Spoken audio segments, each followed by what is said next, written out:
বাপের ঠিকানা ঠিক করে দেওয়া হচ্ছে, দলেরই অন্দরের কথা বিধায়কও সমালোচনা করছিলেন। কে বলছে? দলেরই, আপনাদের দলেরই একজন বলছে, আপনার সম্বন্ধে ইঙ্গিত করে বলছে। ও যেটা বলছি হচ্ছে একটা রাজনীতির জায়গাটা রাজনীতির নয়, রাজনীতির সঙ্গে সব কিছুকে বুঝিয়ে দেওয়াটা অন্যায়। আমি যখন রাজনীতি করেছি, কেউ দাদার মতন, কেউ অভিভাবকের মতন, কেউ ভাইয়ের মতন, কেউ আমরা রাজনৈতিক কলিগ, একে অপরের বন্ধু হিসেবে প্রত্যেকে সম্মান দিয়ে থাকি।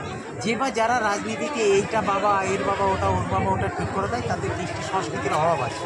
আমি বলবো রাজনৈতিক মঞ্চে এই কৃষ্টি সংস্কৃতিকে শিখতে হবে, নাহলে ভাই নেতা হতে পারে। তাই কেউ বা কারা ঠিক করে দেওয়ার অধিকার তার নেই, কার বাবাকে কার অমুককে। আমার বাবার নাম শামসুর আলী মণ্ডল, আমার বাবা একটাই ছিল, একটাই আছে, আর ভবিষ্যতেও একটা থাকবে। যে বা যারা আমার বাবা ঠিক করতে আসছে, আমার মনে হয় তাদের বাবার একটু ঠিকঠাক দেখে নেওয়াটা চেষ্টা করিনি। আর আমি যার নাম বললাম, আমি কারোর নাম নিয়ে কোনো কিছু বলতাম। আমাদের দল যেটা ঠিক করে দেয় যে বিধায়ক তাপস চ্যাটার্জি হচ্ছে বিধায়ক, তিনি লোকাল গার্জেন ঠিক করে দেবে, আমরা চলব। এবং আপনিকেও যদি দল কালকে যদি বলেন না দলের সভাপতি, তখন আপনাকে নিয়ে আমি চলব। রাস্তায় অনেকজন, রাস্তায় এখান থেকে ঢিল শুনুন, রাস্তায় যাবেন দেখবেন আপনি তৃণমূলকে ডেকে মারবেন, ঢিলটা তৃণমূলের কাজে দাঁড়িয়ে পড়বে। তৃণমূলের সংখ্যাটা এত, তা রাস্তায় কে কী বললো তার নির্দেশ শুনে আমি চলবো না নেত্রীর নির্দেশ শুনে চলবো? নেত্রীকে ঠিক করে দিয়েছে, নিউটাউনের সিদ্ধান্ত যার নাম দিলেন সে ঠিক করে দেবে, কে ডান দিকে চলবে না বাঁ দিকে ঢুকবে, আগে নিজের অবস্থান ঠিক করি। আমি কারোর সম্বন্ধে কুস্তাবাদ করতে চাই না, আগে নিজের অবস্থান ঠিক করি।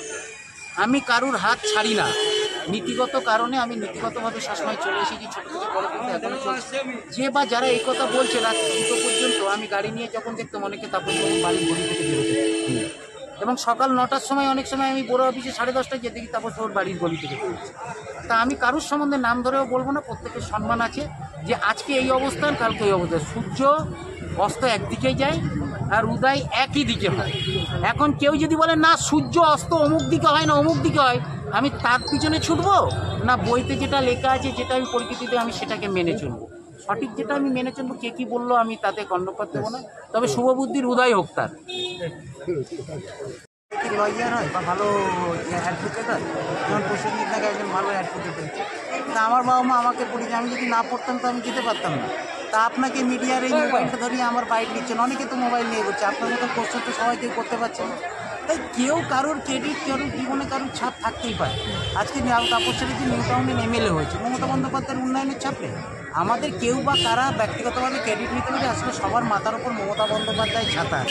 এই ছাতা যদি না থাকে আমরা সব জিরো। কেউ বা কারোর ব্যক্তিগতভাবে প্রতিষ্ঠিত বা যেরকম আজকে এত কাজের মধ্যে আমি আমার সিটি কলেজে যাচ্ছি, কালচারাল সানজিলা, কারণ ওখান থেকে বড়ো হচ্ছে, অনেক কিছু শিখেছি ছাত্র সংসদ।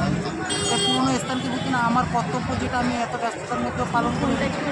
জন্মলগ্ন থেকে তৃণমূল করেছি। 2001 সালে আমি আমার সিটি কলেজের অ্যাসিস্ট্যান্ট জেনারেল সেক্রেটারি, আমি 2003 সাল থেকে জেনারেল সেক্রেটারি, 2007-08-এ আমি দমদম সংসদীয় প্রথম প্রেসিডেন্ট, আমি 2008-এর পর থেকে কার্যকরী সভাপতি জেলা, তারপর শিলভদ্র দত্ত পার্থ কমিটির জেলার ভাইস প্রেসিডেন্ট।